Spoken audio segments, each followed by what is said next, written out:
Halo pemirsa, selamat datang di Aksara Talks, podcast edukasi oleh Bukit Aksara School Semarang.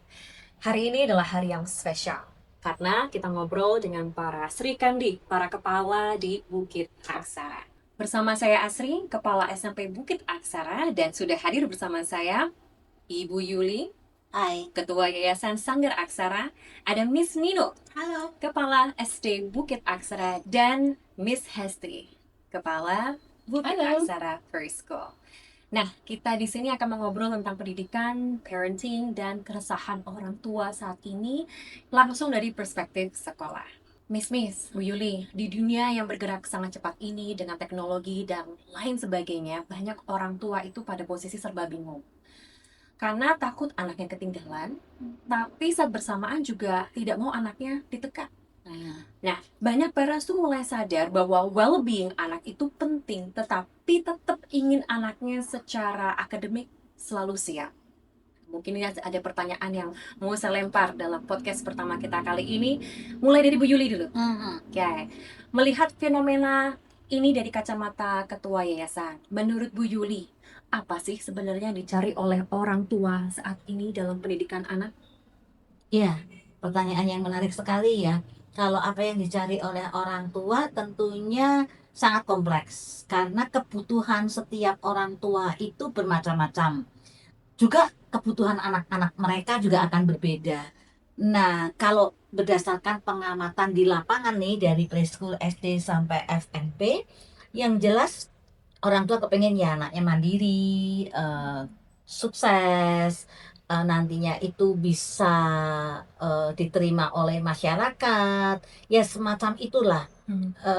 Hanya memang cara untuk mencapai ke sana itu kan bisa berbeda-beda ya. Betul. Tidak gampang membuat segalanya itu smooth seperti harapan orang tua. Kadang antara orang tua, anak, dan sekolah itu kan punya apa ya, direction yang berbeda-beda kan. Iya. Nah, ini yang perlu untuk kita bicarakan dengan orang tua ketika mereka datang ke sebuah sekolah. Mereka itu harapannya apa? Iya. Nah, harapan itu perlu kita komunikasikan. Ini loh yang kita sediakan. Sebetulnya kan nggak ada sekolah bagus atau sekolah jelek menurut saya. Iya. Yang ada adalah sekolah itu apakah memenuhi kebutuhan anak untuk generasi yang sekarang ini memang sudah berbeda dengan yang dulu. Betul. Kadang orang tua ini kan hasil dari pendidikan masa lalu, tahu Iya. sendiri kan, yang eranya masih sangat konvensional, yang masih hanya Satu arah. apa ya, hanya mengisi hal-hal yang tidak tahu agar tahu. Sementara di zaman sekarang kondisinya kan berbeda. Jadi cara yang dipakai untuk mendidik orang tua kita dulu mestinya sudah tidak dipakai untuk mendidik anak-anak zaman sekarang yang tahu sendiri kan, belokannya tajam, tikungannya menukik, sehingga ya ada cara-cara baru yang lebih relevan. Luar biasa, memang kunci satu adalah komunikasi ya Bu Yuli, Ya, dengan betul. orang tua sebelum mereka mungkin join dengan sebuah sekolah. Dan saya setuju dengan Bu Yuli, tidak ada sekolah yang bagus, tidak ada sekolah yang jelek.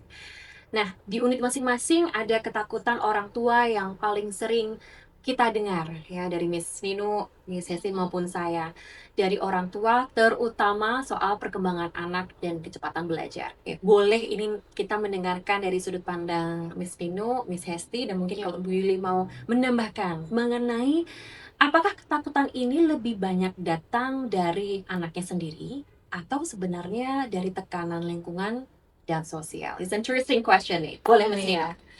Nice ini. Gini, banyak orang tua yang terkadang pada saat datang ke sebuah sekolah untuk ya mempertimbangkan pilihan mereka mau menyekolahkan anaknya di mana, itu sebenarnya yang menjadi ketakutan itu bukan dari sisi anaknya, tapi mereka sendiri. Jadi kayak nanti bisa nggak ya ketika anak saya belajar dengan metode tertentu itu bisa mempunyai ya capaian-capaian akademik gitu, atau misalnya nanti ketika mereka di jenjang yang lebih tinggi lagi bisa nggak untuk mengikuti itu. Jadi ketakutan itu lebih banyak dari orang tua. Apakah mereka nanti bisa mencapai hal-hal akademik seperti yang disampaikan Bu Yuli, bahwa itu didapatkan atau hasil dari pembelajaran yang mereka dapatkan sebelumnya. Karena mereka Ya, di jadi sekolah dengan cara yang seperti itu, sehingga ya, diberikan ke anak. ya Gitu. saya tangkap bahwa anak supaya di SD bisa lancar, maka perlu dipersiapkan sejak dari preschool. Iya. Jadi materi preschool itu materi SD yang colong start gitu loh istilahnya. Iya. Nanti kembali di SMP ini nanti sudah gini loh. Karena ketakutan orang tua tadi, maka di SD itu Iya. dan orang tua berpikir oh ini SD yang bagus. Ketika materi SMP itu sudah dipersiapkan agar nanti bisa ngikutin di SMP. Kalau begitu terus kan nggak akan berhenti ya. Nanti materi SMA diberikan di SMP. Nah, apakah mestinya materi untuk kehidupan nantinya dunia kerja itu kan memang harus diberikan lebih awal. Tapi kan kenyataannya kan nggak bisa seperti itu karena perubahannya yang tadi bilang menukik sekali. Nah, berhubung tadi Bu Yuli berbicara soal dunia kerja, orang tua itu tidak pernah berpikir sampai ke sana. Jadi yang mereka lihat itu adalah masih jangka pendek. Akhirnya hal-hal akademik saja yang itu menjadi orientasi mereka. Oke, saya setuju sih bahwa mereka tuh hanya melihat jangka pendek ya. Tapi kalau kita pikir ya, kenapa sih harus memberikan pressure yang belum waktunya sudah ditarik ke depan kayak ijon gitu loh ya? Bukankah setiap tahapan entah itu di preschool, di SD awal, SD besar, termasuk SMP itu ada tahap perkembangan sendiri-sendiri, ada fase di mana ya porsinya itu di situ. Jadi jangan sampai overload ditambahin yang belum waktunya, akhirnya ya tadi well-being itu menjadi nggak sehat di dalam diri anak-anak. Dan kadang orang tua memang I don't care, dia merasa bahwa yang aku berikan ini, yang aku lakukan nge-push dan sebagainya itu untuk kebaikan masa depanmu nanti loh nak. Walaupun dia nanti mau jadi apa, mau ini kondisi zaman sudah begini, mereka tuh nggak sampai pikir ke sana dan itu cukup tragis ya menurut saya. Tapi hal yang menarik adalah yang saya tangkap seringnya ketika mereka ketemu dengan kita itu kayak mereka baru tersadarkan, iya ya. Nah, artinya berarti bagaimana peran sekolah itu membantu mengedukasi orang tua Ya terhadap hal setuju, tersebut. edukasi Gitu, ke orang tua penting ya. Iya. Baik. Wah, luar biasa. Berarti kalau dari bottom line-nya dari Miss Nino itu adalah ya tadi balik ke komunikasi dari Bu Yuli dari awal mengingatkan bahwa akademik itu penting namun ya kan. Dan namun catatannya itu bahwa jangan sampai anak dibebani oleh berbagai materi yang belum saatnya gitu. Luar biasa. Miss Hesti, what about you, Miss? Oke, menarik sekali karena itu memang di luar banyak bergulir seperti itu ya, dimana orang tua itu banyak masih terjebak dengan pola yang lama, entah dari pola pikir mereka, dari pola asuh ke anak, yang secara nggak langsung tanpa disadari apa yang mereka peroleh dulu itu dilanjutkan lagi tanpa melihat kemampuan si anak. Dan tadi yang disampaikan Bu Yuli dan Bu Nino itu sangat sangat terasa sekali di preschool, dimana di preschool itu rata-rata kekhawatiran orang tua adalah nanti kalau cuma main, anakku belajar apa? Jadi ada hal-hal yang menganggap bahwa main itu sudah bukan waktunya untuk di sekolah.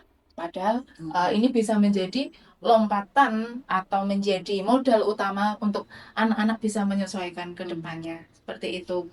Dan Padahal ini ya, kalau di Eropa segala itu kan sekolahnya memang main. Orang tua nggak sibuk dengan kamu sudah bisa cari hitung ini itu, tapi apakah anak-anak ini sudah bisa mandiri, tanggung jawab, bisa antri, bisa berbagi. Sementara di kita tuh sibuknya muter-muter di situ. Anehnya adalah sebenarnya pemerintah regulasinya juga jelas bahwa di usia preschool itu yang dibangun PAUD itu kan usia fondasi, bukan kemampuan-kemampuan yang tadi. Jadi seolah-olah kenapa ya kayak parents itu masih ada di bubble gitu ya. Padahal juga dunia parenting itu dapat diakses dengan mudah. Really a big question ya. Dan ini tuh didengungkan sudah sekian lama, sudah puluhan tahun ya. Seperti kan era sekolah belajar dengan life skill itu kan sudah cukup lama bergulir. Pakar-pakar dari sekolah-sekolah juga sudah menyuarakan. Tapi karena tekanan tanda petik dari parents yang mintanya serba instan tadi, akhirnya sekolah-sekolah yang nggak berani untuk fight untuk itu, edukasinya kurang kan, jadi akhirnya yang balik lagi ke situ lagi. Jadi ya ini semoga Aksara Talks ini membantu para parents untuk bisa tahu bahwa ini tuh sudah berbeda zamannya, come on. Iya. Kasihan anak-anak kita kalau masih memiliki cara belajar yang Iya. seperti Sama. dulu. Betul. Dan semua ada tahapnya, semua ada Ya, ada masanya. waktunya. Iya, ada Nah, waktunya. Dan ketika nanti di SD akan ada waktunya juga anak-anak belajar calistung ya. Ya. Kalau di Bukit Aksara di primary dengan berbagai proyek yang melakukan, otomatis juga mereka belajar. Iya. Oke, luar biasa nih sudut pandang masing-masing. Dan kita kayaknya memang satu halaman ya, one page ya kita. Nah ini dari rasa takut itu banyak orang tua akhirnya melakukan berbagai cara supaya anaknya itu tidak kalah cepat. Ya, bahkan harus lebih dulu. Iya. Sayangnya tidak sedikit pendekatan ini justru membuat anak itu lebih tertekan, menjadi tertekan. Pasti. Padahal satu yang kuat dari Bukit Aksara adalah well-being-nya. Ya, itu yang mungkin akan menjadi garis bawah nih pertanyaan selanjutnya. Hal apa nih yang sering kita alami sebagai kepala sekolah, guru, yang kita sering temui di sekolah, kaitannya dengan niat baik orang tua, tapi ternyata kurang relevan dengan kebutuhan.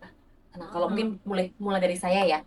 Kalau di SMP itu lebih tepatnya lebih ke hal komunikasi ya antara orang tua dengan siswa yang kita kan di Bukit Aksara terkenal dengan pengembangan atau pembinaan karakter ya. Sedangkan banyak hal yang seringkali disalahartikan bahwa pengembangan karakter itu mulai dari sekolah. Well-being itu mulai dari sekolah. Padahal itu mulainya dari rumah. Ya. Sehingga seringkali ketika ada masalah atau isu berkaitan dengan siswa tersebut, baik itu akademik maupun tidak, itu harapannya di sekolah itu diselesaikan. Tentunya sebagai kepala sekolah, sebagai guru, itu sudah otomatis tanggung jawab kami ya, tanggung jawab kita. Tetapi itu perlu kerjasama antara orang tua dan sekolah. Dan tidak hanya itu, bahwa siswa itu, seorang anak itu lebih banyak menghabiskan waktunya di rumah. Sehingga yang perlu kami sampaikan ke orang tua adalah lebih tepatnya bagaimana anak ini begitu sudah memang berkembang cukup baik di sekolah, baiknya adalah juga harus dibuat sebuah kebiasaan yang baik dari komunikasi, pembiasaan karakter itu juga di rumah gitu. Karena kalau dari segi akademik di SMP saya rasa karena anak-anak juga memang dari segi pemahaman materi sudah lebih tinggi ya, sehingga sampai saat ini malah kadang-kadang mereka maunya yang lebih serius kalau belajar gitu. Tapi kalau namanya project tuh mereka juga senangnya luar biasa karena memang itu harus imbang. Nah itu sih kalau di SMP. Mungkin kalau misalkan dari Aku boleh menanggapi ya. boleh. Tadi yang Miss Asri bilang bahwa orang tua itu banyak menyerahkan akhirnya ke sekolah ya, itu memang banyak terjadi di di lingkungan sekolah. Makanya ketika awal orang tua itu akhirnya saya join di Bukit Aksara, saya selalu bilang ke orang tua bahwa tugas mereka itu bukan berarti dialihkan ke sekolah. Jadi kayak ya tadi menyerahkan sepenuhnya tadi, tapi orang tua justru di situ punya tugas untuk menjadi partnernya sekolah. Bagaimana ya tadi mengasah well-being, bagaimana menumbuhkan karakter-karakter anak yang tidak bisa dikerjakan oleh sekolah sendiri. Iya, Gitu. betul. Ya. Kalau di preschool gimana nih Miss Yesti? Baik.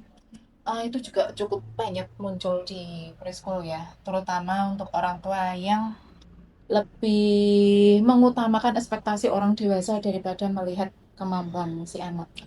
Jadi demi si anak ini berada di zona nyaman, biasanya orang tua akan serba ada, serba membantu, apapun akan dipenuhi seperti itu, lebih ke instan ya. Artinya mereka tidak melihat kebutuhan anakku tuh sampai di mana, apa yang dia sudah bisa dan apa yang perlu distimulasi lagi. Itu yang masih menjadi suatu hal yang PR besar nih untuk orang tua. Dan tadi yang dikatakan Miss Nino, kita harus berpartner, itu betul.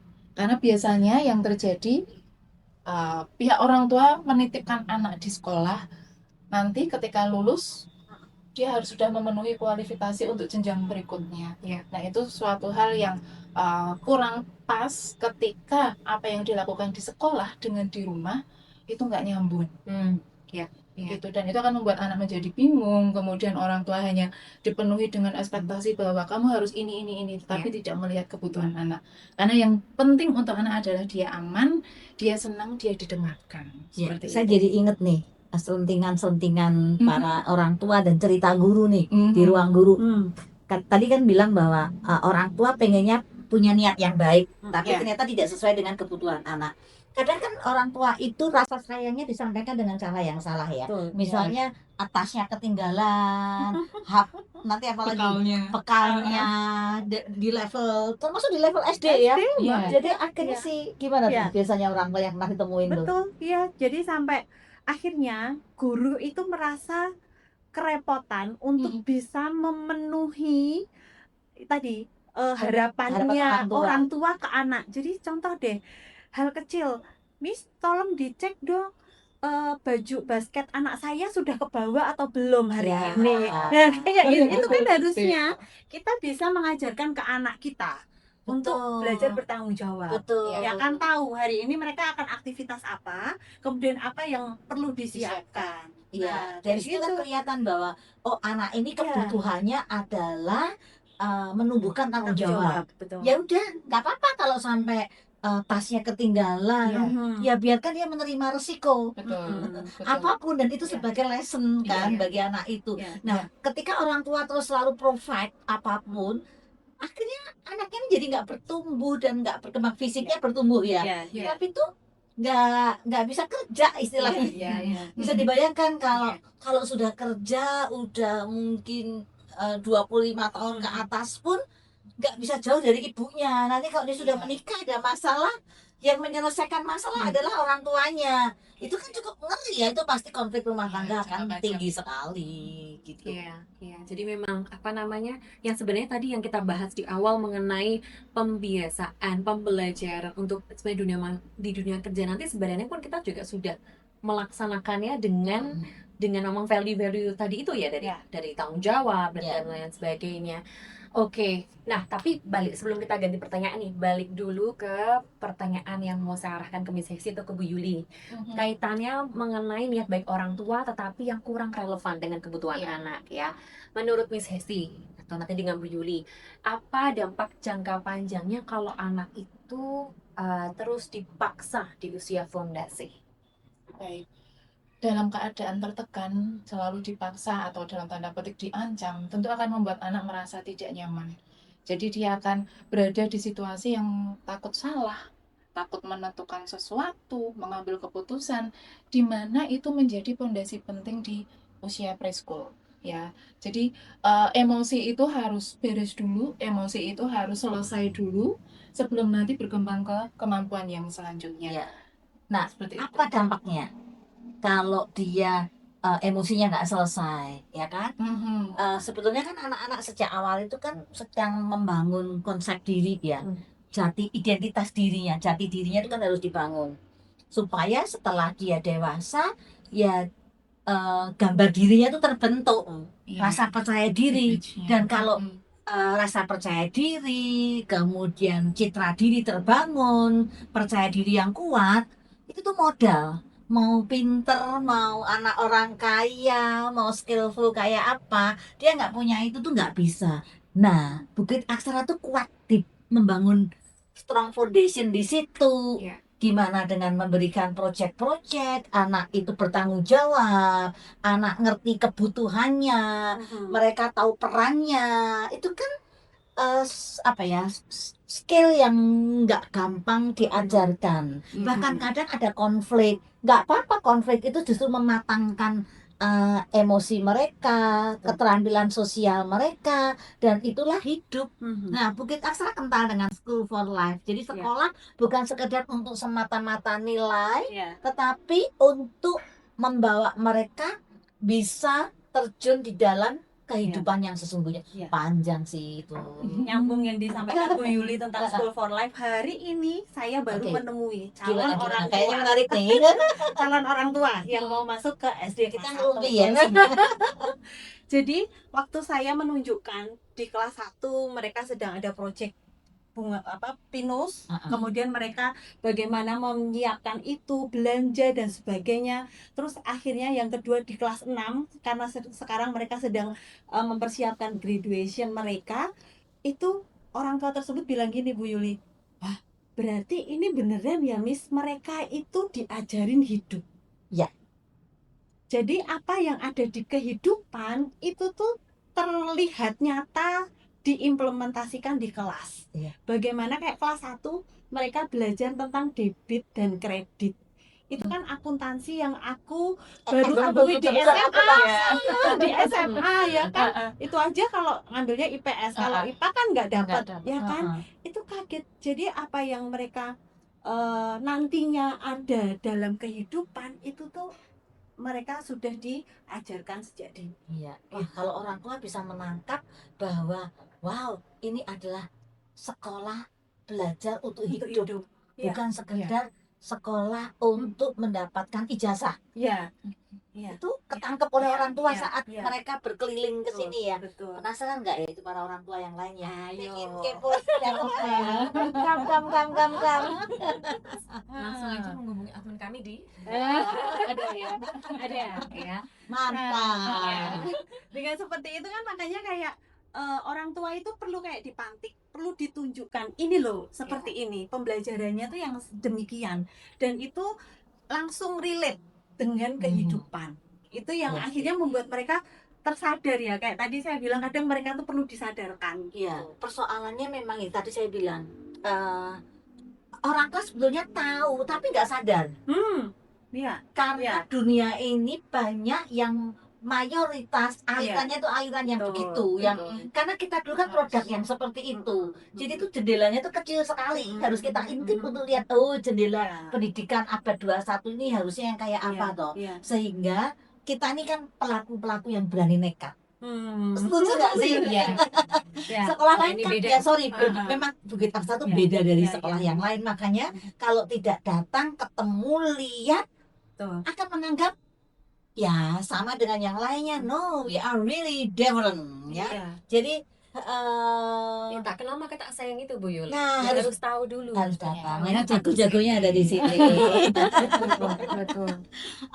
Nah itu tugas kita untuk menyadarkan. Memang kesadaran itu kan nggak gampang ya, nggak bisa minum Nggak, pil langsung terus sadar gitu kan nggak bisa, nggak ada pil kesadaran. Karena bagian dari mindset juga kan. Betul, Dan dan itu juga ada mungkin peristiwa-peristiwa kehidupan ya yang membuat seseorang itu kayak dicambuk. Oke, mestinya nggak kayak gini nih. Oh harus begini nih. Kayak sekarang kan dunia AI sudah banyak, kemudian krisis ekonomi global. Kita ini kan sekolahnya di dekat Undip ya. Sorry, kalau wisuda itu kan sampai macetnya panjang kayak gitu ya. Saya tuh sampai kadang mikir ketika saya mau nyebrang nggak bisa itu, stuck di antrian yang panjang. Saya mikir, oke, ini lulusan puluhan ribu, 1 tahun bisa 2 kali atau 3 kali wisuda, 4 kali. Ini mereka nanti ketika lulus mau jadi apa? Ngantrinya seperti ngantrinya mobilnya aja antriannya kayak gini. Ngeri sekali loh dunia sekarang. Belum bersaingnya dengan teman-teman jurusan lain di kampusnya, di universitas lain, tidak cuma dalam negeri juga di luar negeri. Nah, kalau persiapannya tuh yang begitu doang, yang linear aja, yang aman-aman aja, apalagi yang orang tuanya, tesnya ketinggalan, masih yang model-model gitu. Apakah anak-anak ini siap dicemplungkan, dimasukkan, diceburkan ke dalam kawah candra di muka dunia yang kejam ini, yang sudah sadis, tidak bisa diramalkan, tak terprediksi? Nah, kita beranikan ya. Itu kaitannya dengan ini sih, pemahaman orang tua tentang apa itu belajar.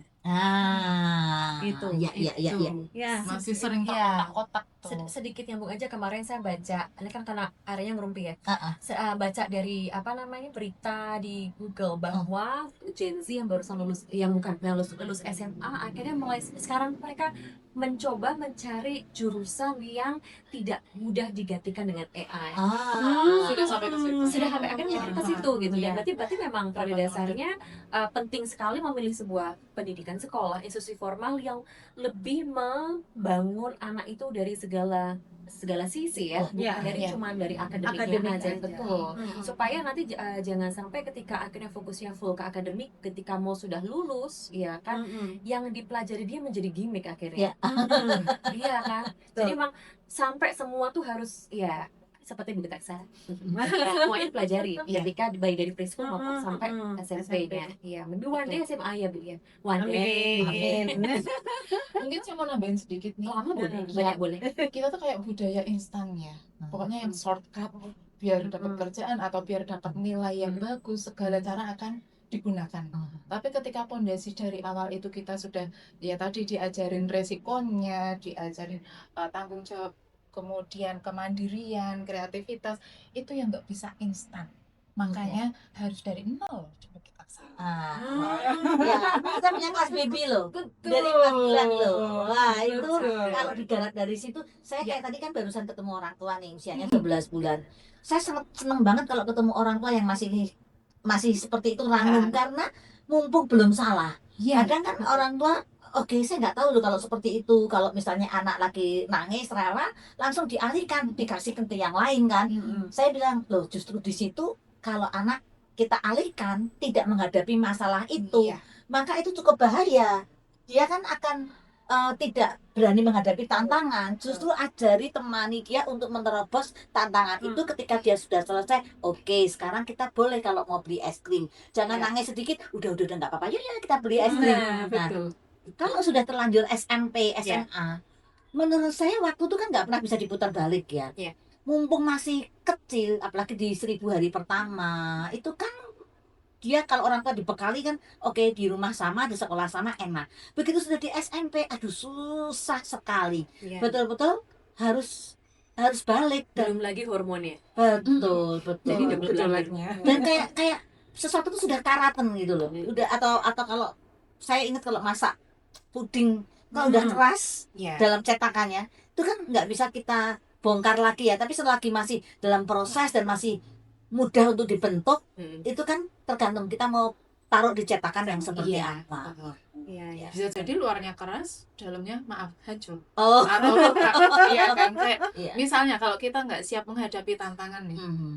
ada hal-hal yang kita belum beres, pasti untuk melangkah ke depannya kita nggak tahu apakah pondasi emosinya cukup bagus Betul, untuk betul. bertahan. Apalagi di era yang saat ini tadi Bu Yuli bilang kayak belokannya sangat tajam, kita nggak Iya, tahu iya. berapa tahun ke depan seperti Iya, apa. betul. Setiap stage kan ada fasenya ya. Hmm. Kalau menurut saya di preschool itu memang emosinya itu harus dituntas Iya, selesai betul. dulu. Oke, di SD itu mulai transisi ya antara emosi dan kesiapan akademik dibangun. Di SMP itu sedang masa-masa sosialnya itu sedang bergerak. Mereka itu kan akan sangat sakit hati kalau dia nggak punya teman, Iya. dikucilkan, konflik sosialnya kan sangat tinggi. Menurut saya itu semuanya harus diselesaikan pada tahapannya. Dan kalau boleh saya tarik ya, karena menerawang dari preschool, SD, SMP, ada satu kunci besar nih, yaitu tentang connection, hubungan. Bagaimana di rumah hubungan anak dengan orang tua ya sejak kecil yang sehat itu akan membangun dalam pertumbuhan dia nanti di preschool, SD sampai SMP ya akan tetap baik karena dari dasarnya udah terbangun dengan baik. Tapi kalau orang tua dari sejak anak kecil sudah tidak membuka diri, hubungannya itu enggak hanya sekedar anak sebagai objek, orang tua hanya nyuruh ini, lakukan ini, dan anak itu otomatis kan akan membangun tembok ya, layer by layer ya. Dan ketika sudah di SMP, temboknya tuh tebel. Jangan kaget kan ada kan anak yang sudah tidak bisa ngomong dengan orang tuanya lagi. Orang tuanya juga kecewa. bingung harus ngomong apa, nggak ada celah aku mau masuk lewat sini. Kadang mungkin baik-baik mau pergi berpamitan sama orang tua, bisa jadi masih memeluk, tapi sebetulnya jauh jauh Iya. nggak ada kemesraan anak dengan orang tua satu rumah, tapi anak mengunci diri di kamar dan kita nggak bisa menjangkau ketika anak di kamar itu mereka ngapain, apalagi dengan gadgetnya Iya. di situ. Ada riset loh, ternyata angka bunuh diri mereka tuh tinggi. Lagi banyak Kesepian, rasa kesepian di rumah bersama keluarga yang lengkap, tetapi mereka sepi juga. Ingin bunuh diri itu juga ada. Berapa persen saya lupa catatannya, tapi saya pernah baca penelitian dari Bilangan Center itu seperti itu, cukup mengerikan. Jadi keluarga-keluarga perlu perhatikan ketika anakmu di rumah, yakin nggak bahwa anakmu itu dalam rengkuanmu, bukan dia sebetulnya sepi di tengah keramaian keluarga. Iya. Ngeri ya? Iya, apalagi teenagers tuh, wah, ini Iya, kunci. iya. Kelas 5-6 udah kerasa kan? Mulai 5-6 muncul udah di kerasa. sana. Iya. Sebetulnya di kelas-kelas presko tuh juga ini kalau nggak diiniin, nggak dilurusin, komunikasi dengan orang tua diperbaiki, itu arahnya udah bisa kita baca sih. Karena tidak Iya. dipungkiri ketika anak-anak memang sudah tahap remaja, ya mulai kelas 5-6 terutama di SMP itu memang ketika fondasinya kurang kuat, ditambah pergolakan hormon, pengaruh lingkungan, ya udah akan ada kesulitan komunikasi baik itu di sekolah maupun di rumah. Iya. Jadi betul, saya setuju dengan Miss Hesti bahwa memang lebih baik dimulai dari nol. Iya. Iya. Dan hubungan keluarga pasangan suami istri yang tidak baik itu mungkin berusaha disembunyikan dari anak ya, tapi anak itu kan nangkep Iya, kan, betul. karena mereka ada di rumah itu, mereka kerasa, dan itu tuh mempengaruhi juga, tidak hanya sekedar hormon atau sekedar kebutuhan, tapi ya family ini kan sekarang sangat potensi retaknya tinggi ya di era sekarang. Iya. Masalah ekonomi yang akhirnya dua-dua harus bekerja, atau kemudian pihak ketiga yang masuk, ya kan. Perselingkuhan makin banyak kan, nggak bisa dipungkiri, itu tuh cukup mengerikan. Jadi aduh, kita harus benar-benar megang anak itu serius ya, Iya. tidak hanya sekedar otaknya doang, akademik aja. Kalau udah mentalnya kena, itu tuh dia nggak akan bisa survive dalam kehidupan. Karena betul memang anak ketika kecil itu kacamatanya orang tua yang pertama, gitu ya dilihat gitu ya. Iya. Wah, serius makin panas ini Bu Yul. Karena pertanyaannya masih panjang. Oke, kita lanjut dulu ini ya. Iya. Nah, Bukit Aksara merupakan sebuah sekolah yang menyenangkan. Saya setuju, ya. Iya, sangat. Anak-anak terlihat senang datang ke sekolah, merasa aman, mereka berani mencoba. Tapi ada juga pertanyaan yang mungkin sering muncul di orang tua. Misalnya, Miss, kalau sekolahnya menyenangkan terus, kayak tadi tuh, main aja misalnya ya, atau mungkin proyek terus misalnya, terus gimana dengan kemampuan akademiknya? Wajar ya orang tua bertanya seperti itu karena tidak sesuai dengan normsnya karena ya. Bagaimana anak bisa bersaing, apalagi di kancah global? Oke, mau siapa yang menanggapi dulu nih? Cik? Saya enggak deh. Seperti itu. Kayaknya Baik. berdasarkan pengalaman tidak hanya orang tua, J. tetapi Oke, iya. educator pun juga demikian, pendidik pun tuh juga Iya. demikian. Pernah waktu itu ada tamu pelatihan kemarin Bu Yuli yang bertanya, kapan pembelajarannya tuh yang serius Miss, nggak yang main-main kayak gitu. Nah ini kan berarti balik lagi nih, pemahaman kita tentang belajar itu Perlu yang clear ya. perlu kita perluas lagi, perdalam lagi, karena mereka taunya ya belajar itu adalah ketika mereka mengerjakan worksheet atau apa, dan pemahaman tentang hal akademik itu ya hanya sekedar tadi ketika mereka mengerjakan matematika, ketika mereka menghafalkan sesuatu, padahal ketika mereka mengamati itu kan sebenarnya Akademik. akademik ya, itu kan Betul. kemampuan akademik yang Iya. perlu dimiliki oleh seorang anak untuk membangun sebuah pengetahuan kan lewat pengamatan. Betul. Dan Gitu. sesuai dengan taksonomi belum itu kan? Iya, Tidak. Yang betul. selama ini menghafal, memahami itu Nah, masih di iya. bawah, Ah, tapi itu mereka ah, sudah melaksanakan sampai mereka bisa mengevaluasi Betul, gitu betul, kan. betul. Ya, itu Merancang Iya. proyek itu kan banyak Iya. merancang. Itu akademik, Berpikir taksonomi kritis belum itu ya, sangat kan? kognitif Iya, minded. Betul. Jadi pemahaman itulah yang akhirnya membuat orang tua itu taunya ketika mereka happy di sekolah itu bukan belajar. Ya, yang belajar itu yang serius, yang mengerjakan soal-soal seperti itu. Padahal itu adalah bagian dari academic skill seorang pribadi untuk mendapatkan sebuah pengetahuan. Iya, karena kemampuan akademik kan misalnya aja ya, Ya, membandingkan, ya, melakukan pengukuran, ya. menganalisa. Komunikasikan. Iya. Ya. Nah, ketika misalnya kita kan school based project ya, project based school. Eh, ketika dia melakukan project-project itu kan pasti dia akan melakukan tadi Ya. ada pengamatan, ada Iya. pengukuran. Oke, yang dibutuhkan Iya. cairan berapa banyak agar Iya. campuran ini bisa bereaksi misalnya. Terus dia membandingkan, oh kenapa gagal? Oh gagal ini karena 1, 2, 3. Itu kan juga kemampuan menganalisa. Betul. Jadi menurut saya project itu bukan main-main. Ya. Itu sangat-sangat akademik. Hanya cara, tekniknya, Metode, metodenya ya. itu metode yang ramah anak karena berbasis riset. Karena otak itu nggak bisa menangkap sesuatu yang hanya monoton, duduk manis. Otak tuh visual, Ya. Ya. movement, Ya. engagement. Iya. Nah, di project itu kerja otak menjadi lebih ringan Betul. karena selaras. Tapi kalau kelas yang tradisional itu kerja otaknya itu berat karena hanya salah satu bagian saja yang dipakai. Kalau ini kan semuanya itu kan Iya. bersama-sama saling melengkapi dan bersinergi, hasilnya optimal, daya cengkeram memorinya jadi besar, dampaknya pada life skill Iya. juga sangat powerful. Why not loh Bu kita Iya. Sarah? Iya, iya, betul. Mungkin saya juga mau tambahin banyak pengalaman dari calon orang tua nih yang datang. Begitu lihat anak-anaknya main ke sana kemari, terus nanti belajarnya kapan? Selalu pertanyaan itu Ya tapi banyak muncul. ngeri nggak sih? Saya tuh masih sedih loh mikir.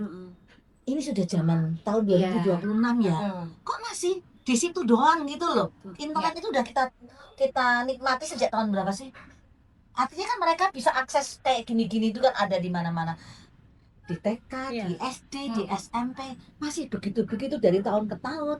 Ketika saya bertemu dengan guru-guru yang ada di seluruh Indonesia, kota besar, kota kecil, itu tuh nggak keluar dari ini loh, muter di situ. Iya. Jadi ini harus diapain ya? Semoga podcast ini bisa mengedukasi, benar-benar dapat. Aduh, kita tuh benar-benar mau mengedukasi deh. Iya, betul. Karena memang oke lah kalau kita mau membandingkan apple to apple dengan pemerintah Jepang misalnya. Ya kan, Jepang itu pun juga sama masa fondasi ketika Iya. preschool sampai kelas 3 Iya. SD. Iya. Itulah masa mereka di mana mengembangkan karakter dengan berbagai metode. Betul. Dan of course ada juga metode yang play based learning. It's called play based learning. Berarti mereka belajar melalui bermain ya. Sehingga saya rasa memang harus nyemplung ke Bukit Aksara Bu Yuli Ya. buat Iya, tahu iya, gitu ya. Kan kita juga ngasih trial ya. Betul, Maksudnya betul. ada kesempatan, terus ngobrol lah dengan kita. Jangan hanya datang terus kita mengasumsikan dengan pemikiran kita, tapi perlu bicara dan kita juga terbuka kok untuk ngobrol Iya. banyak hal. Tadi aja saya dari sekolah kan langsung bu boleh nggak kalau aku konsultasi pribadi? Oke, ini nomor saya, catat ya. Ntar kita ngobrol. Jadi kita tuh memang open kepada siapapun karena kita memang punya kewajiban untuk mengedukasi orang tua ya, dimanapun, guru-guru dimanapun kita latih. Masa sih orang tua yang di sekitar kita yang datang nggak bisa mendapatkan fasilitas kemudahan ini ya? Ilmu itu kan mahal. Kita bagikan gratis.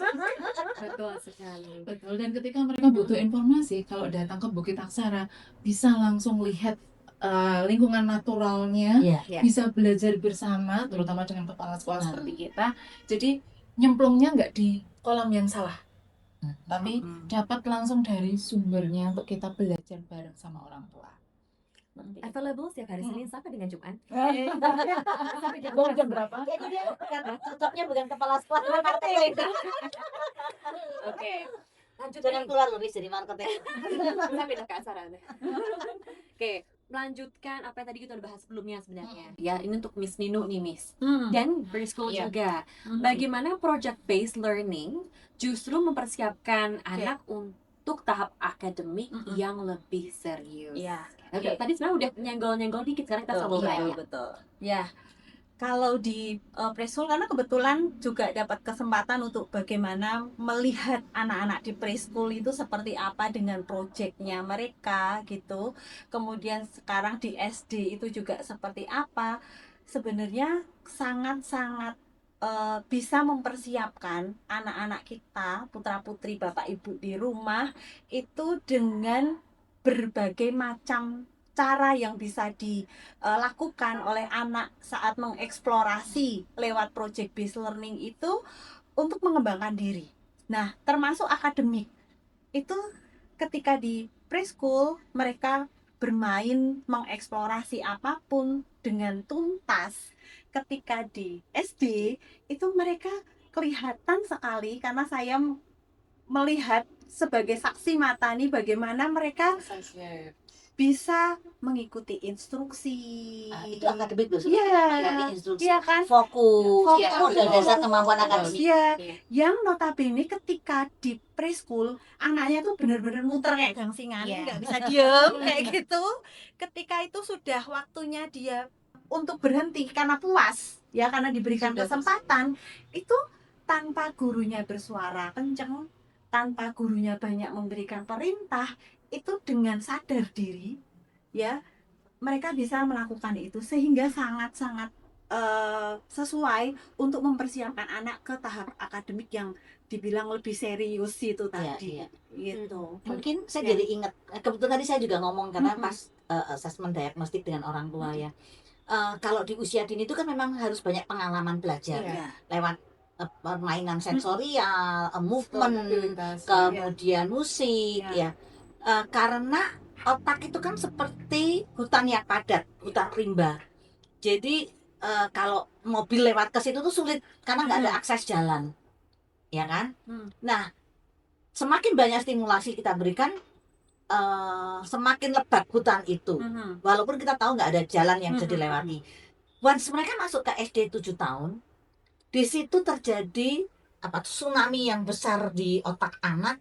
Ada fase terjadinya pruning besar-besaran. Nah, itu rontok semua Mhm. sinap-sinap yang sudah terbangun. Tapi kalau sebelumnya udah stimulasinya banyak, ya masih adalah banyak karena terjadi pengaspalan jalan. Ibaratnya kayak gitu, kayak di hutan itu mulai dilakukan pembetonan Mhm. paving atau Mhm. aspal jalan. Mhm. Nah, Jadi mulai bisa dilewatin ya kenapa harus Oh.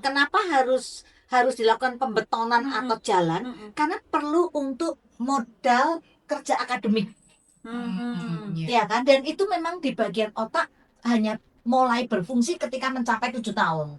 Maka sia-sia kalau sebelum 7 tahun dipaksa. Ya, Itu ya, ibarat ya, ya. mobil dipaksa masuk ke hutan, jalannya rusak. Bisa bayangin, Miss Asri, mobilmu gimana itu kalau masuk ke hutan yang nggak ada jalannya? Nggak sampai hutan belum bisa masuk gitu, Bu. Gitu, Bu.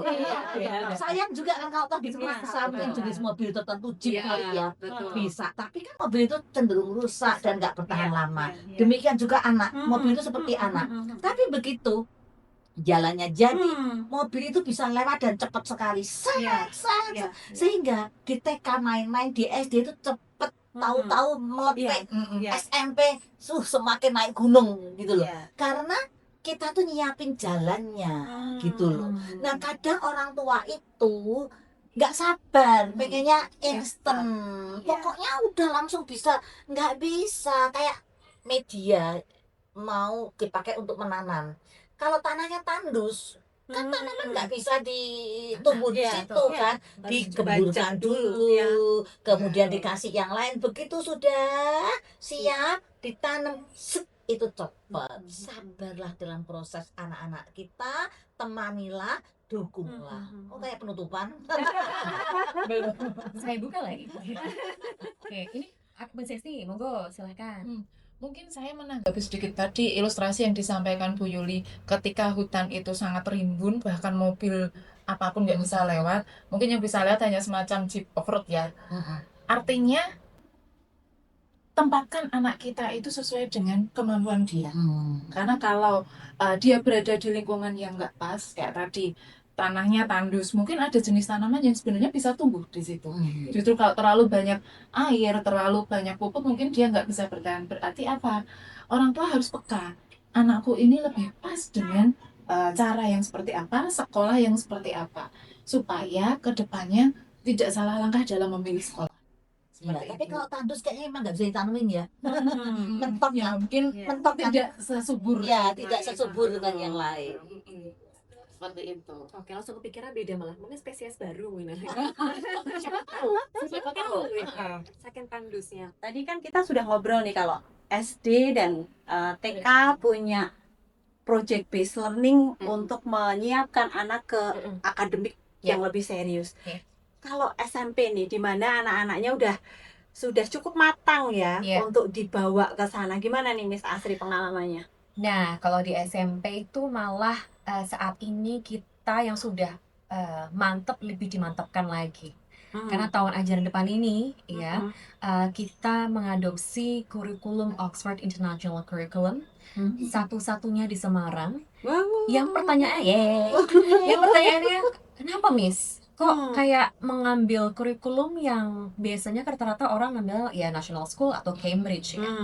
Karena satu, saya mencari kurikulum yang memang BA banget, yang bukit aksara sekali. Apa sih ya tadi yang disebutkan sama Miss Nino sama Miss Sesi tadi, bahwa kami tidak mencari sebuah kurikulum yang ya secara umum itu disebut dengan academic oriented ya. Meskipun kita semua akademik orientasi akademik dengan metode yang berbeda, project based school ya kan, dan juga dengan di SMP yang kami memang ada nggak sih service learning? Ada tentunya. Tetapi habis itu kami ada follow up dengan menggunakan project. Nah, Oxford ini itu menjawab semua pertanyaan kita yang tadinya sudah mantap lebih dimantapkan lagi. Contoh nih, seperti tadi kan ini udah masa abad ke-21 ya. Kita mungkin matematika sudah, math sudah umum, science sudah umum, English apalagi ya kan. Anak-anak dengan Oxford International Curriculum mereka juga belajar yang namanya sustainability. Gimana caranya membantu menghargai bumi. Yang mungkin kalau pemerintah lagi menggaungkan global warming, it's way much deeper than that, lebih dalam dari itu. Yang kedua, mereka belajar global skills project, sesuatu yang sebenarnya udah kita tanamkan di berbagai mata pelajaran, tapi ini bahkan dengan OIC dispesifikkan lagi dengan suatu stand alone subject, global skills, melihat isu, kemudian ditelaah, dibuat suatu project, melakukan penelitian, research, entah itu kualitatif maupun kuantitatif ya. Dan saya rasa ini suatu blessing yang luar biasa dengan pemilihan Oxford International Curriculum. Dan yang ketiga, something that I do believe no other schools do it. Kita punya stand-alone subject well-being. Ya, yang dimana secara rutin mengecek well-being anak dengan berbagai pertanyaan pemantik yang ada setiap kali akhir lingkup ajarnya itu kemudian di-assess. Nah, assessment tentunya bukan yang seperti kita kayak ulangan, lebih ditanya kuesioner bagaimana, dan itu pertanyaan bagaimana, dan hal semacamnya. Saya sudah melihat dari kurikulumnya khusus well-being ini, ternyata ini sangat bukit aksara sekali karena kita sangat mengutamakan nomor satu adalah well-being anak. It's really important for the students to feel comfortable at school and to feel accepted and also grow sesuai dengan fasenya mereka, seperti itu. Jadi pertanyaannya tadi mungkin bagaimana dengan project base-nya? Oh ya, tentunya pasti ada. Di Oxford International Curriculum ini menggunakan spiral approach atau pendekatan spiral, di mana ya ada penekanan konsep ya, memahami suatu konsep kemudian akhirnya dipraktekkan dan itu selalu revisit. Tetapi khusus 3 mapel yang sebutkan tadi itu dia sangat project based sekali. Dan itu memang sudah seperti di SD ada interdisciplinary-nya bergabung dengan matematika, IPA dan kemudian global skills, dan itu semua sudah diramu oleh OIC dan akhirnya itu menjadi suatu perubahan yang luar biasa besar untuk SMP yang di tahun ajaran depan. Gitu, Miss Nino. Nah, mantap Jadi ya. cocok dengan yang disampaikan Bu Yuli tadi bahwa orang tua tuh perlu bersabar. Iya. Semua ada tahapannya, Iya. ya kan? Iya. Di TK dengan play base-nya, dengan Mhm. project-nya yang banyak memberikan kesempatan pada anak untuk explore dengan lebih cair. Di SD sudah lebih lagi nih tingkatannya, ya kan? Jalannya tadi udah mulai kebentuk Iya. di situ. Iya. Sehingga ketika nanti di SMP udah makin mulus Iya, kayak tinggal jalan tol. Iya, gitu. betul. Iya, iya. Semua indah pada Betul. waktunya. Saya nambahin tentang well-being itu kan juga satu topik atau jargon yang diangkat oleh OECD, itu negara-negara di dunia ekonomi yang bergabung, mereka itu mencanangkan 2030 itu yang menjadi goalnya memang tentang well-being gitu. Jadi kita nggak sendiri sih, cuman ya tadi harus bekerja sama dengan orang tua ya, Iya, karena well-being itu sebenarnya nggak cuman emosi ya, betul. tapi juga physical Betul, well-being, betul. kemudian cognitive Cognitive well-being, well-being. Iya, iya. social well-being, Iya, itu termasuk ya bullying dan sebagainya. Ini kan Iya. yang Iya. banyak marak karena ya kondisi emotional well-beingnya juga nggak bagus. Betul. Jadi ya well-being itu sangat skopnya besar dan perlu kita seriusi bersama-sama. And I believe kita sudah on track ya, Bu. Ya, Dengan berbagai hal, ya. terutama mengenai Ya. well-being. Makanya kita makin mantap aja melangkah ya, dari preschool, SD dan SMP kita semua happy dan kita makin percaya diri karena kita punya warna identitas yang membedakan Bukit Aksara dengan yang lain. Kenalah, maka kalian Sayang, akan sayang. bisa sayang dengan kita. Iya. Oke. Nah sekarang kita masuk sesi ringan, tapi yang sering bikin salah paham. Ini mitos atau fakta? Wah. Host baca, saya nggak baca ini. Ilustrasi aja. Host baca, narasumber jawab singkat. Oke. Right, let's see. The first myth or fact. Ya, nomor 1. Wah, oke. Ini sering banget nih. Ya, nah, Langsung nih. Bukit Aksara adalah sekolah khusus untuk siswa-siswi yang berkebutuhan khusus atau additional needs. Mitos atau fakta? Ya banyak yang mengirimkan anak-anak dengan kondisi khusus ke Bukit Aksara karena berpikir oh cuman main-main doang. Kalau anak saya kondisinya seperti ini masuk sekolah yang harus duduk manis itu nggak bisa. Padahal sebetulnya di kelas yang bermain project itu lebih berat loh menurut saya. Iya. Karena kemampuan komprominya tuh harus Iya. tinggi, negosiasi, Iya. Self-regulation. ide-ide, self-regulasi. Iya. Dan biasanya untuk anak-anak ABK itu agak sulit di situ karena mereka tuh kan cenderung terstruktur. Iya. Cara Iya, pikirnya itu kan betul. terstruktur, terprogram, terkurung dari bisa satu terus di drill di situ maju lagi. Sementara di kita itu kan lebih sangat cair sekali. Tadi aku bilang sangat berliku-liku. Jadi ketika orang ngomong seperti itu agak kurang pas. Oh kalau ABK masuk ke sini, kenapa kita bermain? Karena bermain itu ilmunya tinggi sekali. Project di SD itu tinggi sekali. Pikir oh anaknya nggak duduk, bisa project-project. Iya, tapi itu tuh lebih tinggi Iya. daripada pada anak-anak pada umumnya. Iya. Kita memang bisa menerima anak-anak Iya. dengan kondisi khusus, tapi tentunya akan kita cek Iya. di mana sih spektrumnya, kondisinya seperti apa. Iya. Saya pikir Miss Nino nanti akan bisa menjelaskan karena dia psikolog ya. Dan kita pun ada polisinya, Betul. misalnya rasio per kelasnya berapa, kategori ringan, sedang atau berat. Berat jelas nggak bisa, ya kan? Kalau ringan jumlahnya berapa, sedang seperti apa. Sekolah akan memberikan bantuan bentuk IEP-nya seperti apa, pendampingannya seperti apa. Tentunya juga ada konsekuensi-konsekuensi yang memang harus disadari oleh orang tua untuk mendukung. Jadi tetap karena setiap anak kan berhak untuk belajar. Jadi kita tetap beri kesempatan, cuman ya ada kondisi tertentu. Kita nggak bisa memfasilitasi yang spesifik karena kita bukan sekolah khusus ya. Kira-kira gambarannya kayak gitu sih. Iya. Ya, balik lagi kalau ini mitos atau fakta. Mitosnya kalau kami memang bukan sekolah Khusus. khusus Iya. ya, tapi faktanya kami menerima anak-anak dengan kebutuhan khusus tertentu. Dengan kondisi. Nah, kenapa tertentu? Karena anak-anak berkebutuhan khusus sendiri itu memiliki cara belajar yang berbeda-beda, sehingga perlu disesuaikan dengan bagaimana sekolah yang akan dituju itu memiliki pendekatan pembelajaran seperti apa.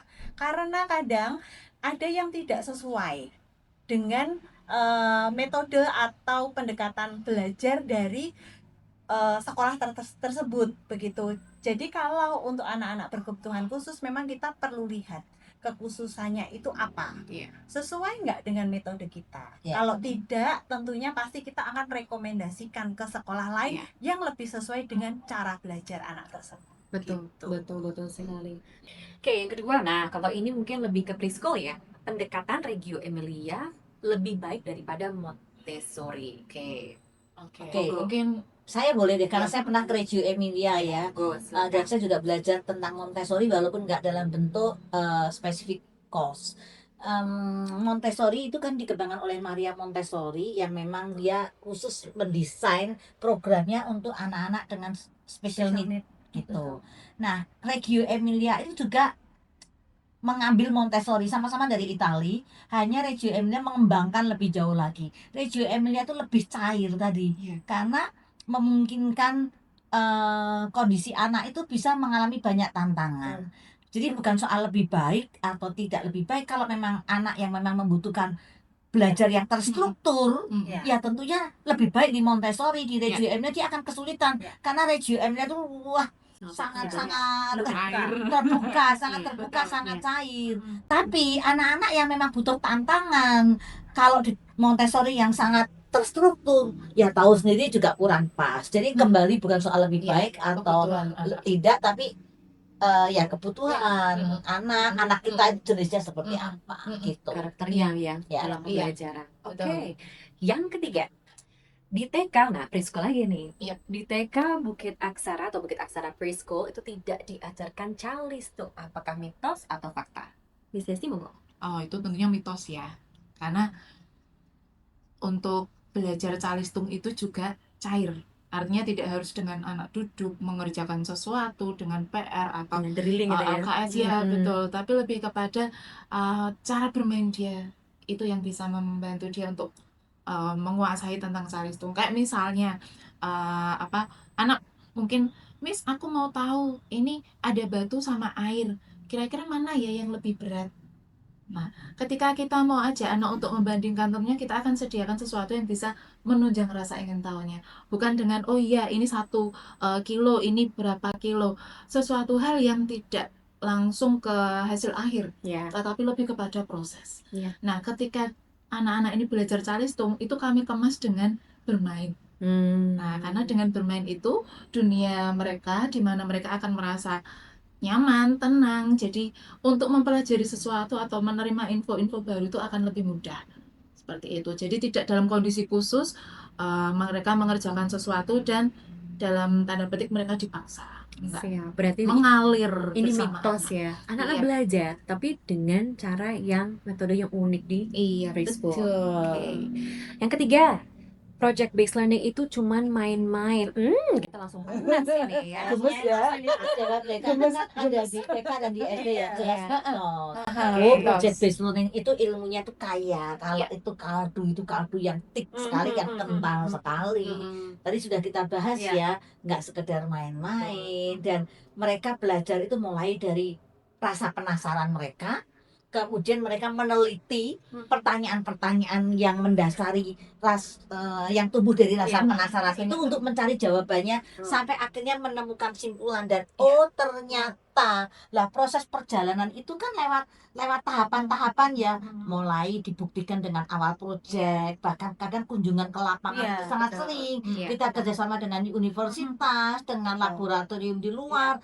Jadi kemitraan dengan masyarakat, dengan expert itu sangat tinggi. Itu nggak main-main, itu serius.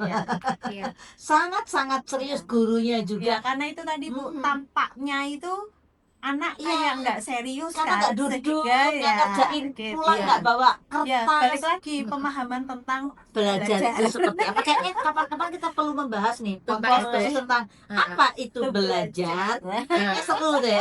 Bisa. Kayaknya boleh ketika nanti mungkin SD pas lagi meeting ya, bagaimana Aha. buat project listening untuk nanti kelas 5 misalnya perlu nanti direkam kali ya. Ya, Karena tuh karena untuk planning itu panjang. Learning objectivenya itu apa, tujuan pembelajarannya apa, nanti outcome-nya apa, dan siapa yang terlibat, dan itu Betul. nggak main-main. wah banyak sekali itu kita Betul sumber sekali. sekali di situ. Kayaknya Iya. perlu sering-sering podcast. Iya. Ya, betul. Di sini nagih. Ya, Mulai muncul ide baru kan. ini mas-mas yang di belakang senyum semua nih.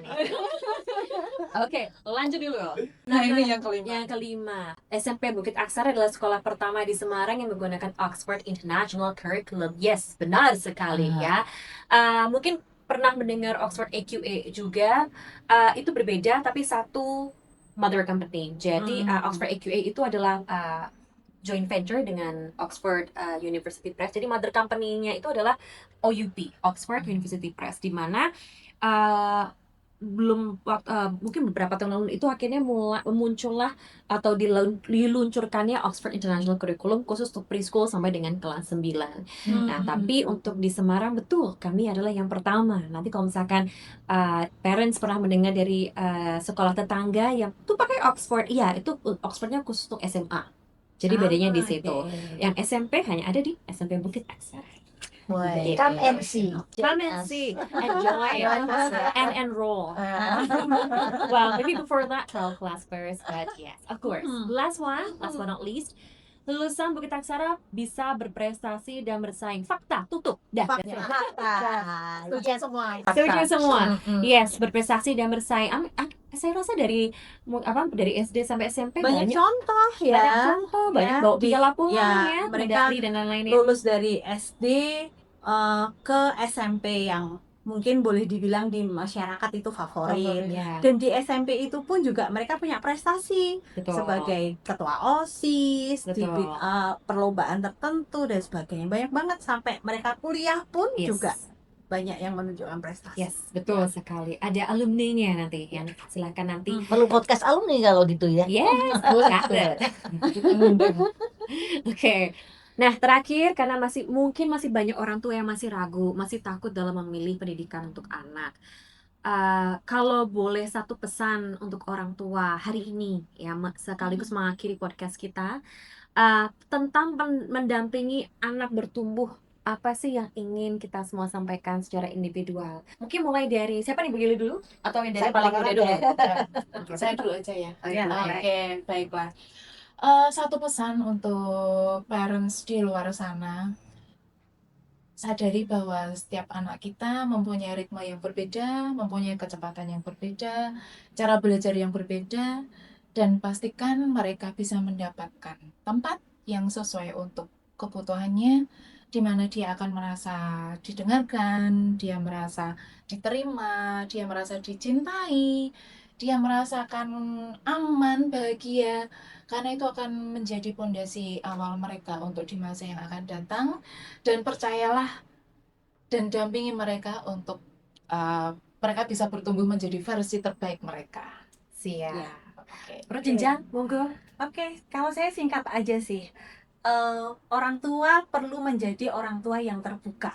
Karena ketika kita terbuka, kita akan bisa memberikan hal-hal baru ke anak-anak kita, termasuk bagaimana pendampingan ke anak-anak kita di jenjang pendidikan dimanapun mereka berada. Itu aja. Orang tua yang masih ragu, masih takut salah memilih pendidikan anak, gimana caranya? Jangan ragu, datanglah ke kita. Kita akan jelaskan. Kalau perlu, ayo kita ngobrol di mana deh. Siap ya. Oke, jangan ragu. Banyak sekolah-sekolah belajar ke Bukit Aksara, sekolah-sekolah yang bagus di kota-kota besar, termasuk di luar Jawa. Jadi semacam laboratorium untuk pendidikan ya. Dan kita pun juga menjadi mitra pemerintah, rekomendasi. Saya pastikan Bapak Ibu kalau datang ke Bukit Aksara nggak salah pilih. Tapi syaratnya ayo gandengan bareng. Nah itu yang mau saya sampaikan berikutnya.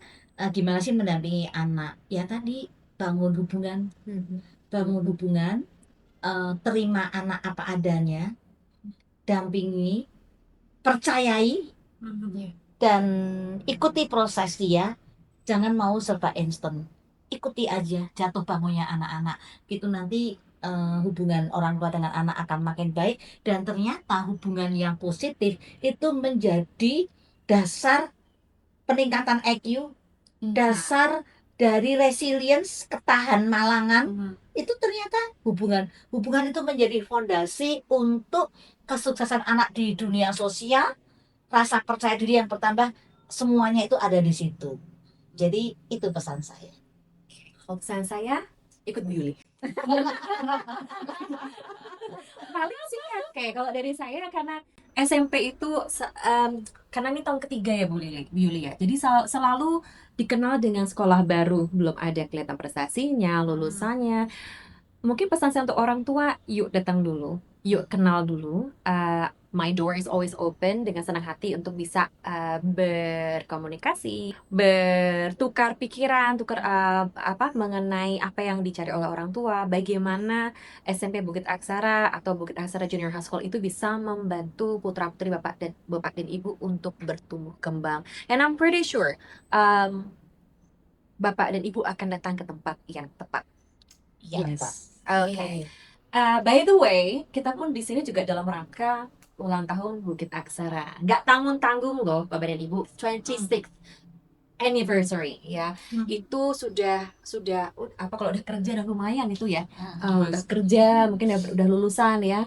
Nah, itu menunjukkan komitmen luar biasa Bukit Aksara terhadap pendidikan, terutama untuk jenjang preschool sama dengan SMP. Oke, harapan apa dari masing-masing ini yang kita miliki, yang Miss para Sri Kandi ini miliki untuk Bukit Aksara? Mungkin mulai dari kanan ke kiri. Oke.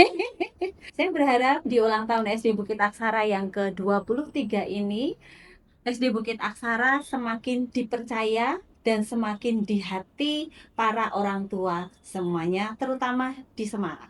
Amin. Oke. Monggo Bu Yuli. Bukit Aksara teruslah berdampak. Tantangan pasti ada, tapi jangan menyerah terhadap tantangan yang ada.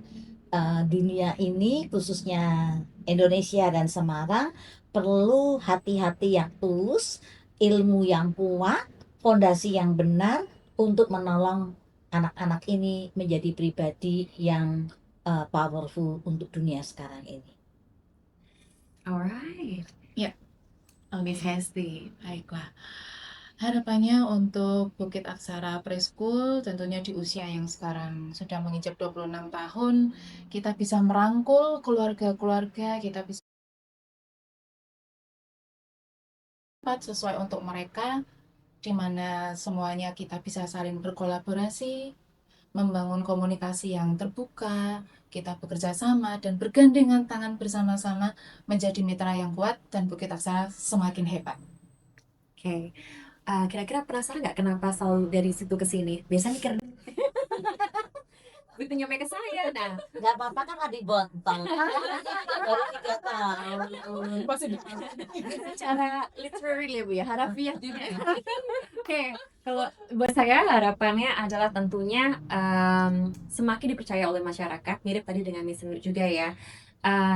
Nama SMP Bukit Aksara, SD dan TK itu juga akan semakin lebih dikenal oleh para bukan hanya pemirsa Aksara Talk, tetapi untuk semua di Semarang yang memang lagi mencari pendidikan yang tepat untuk putra-putri. So that is probably gitu Bu.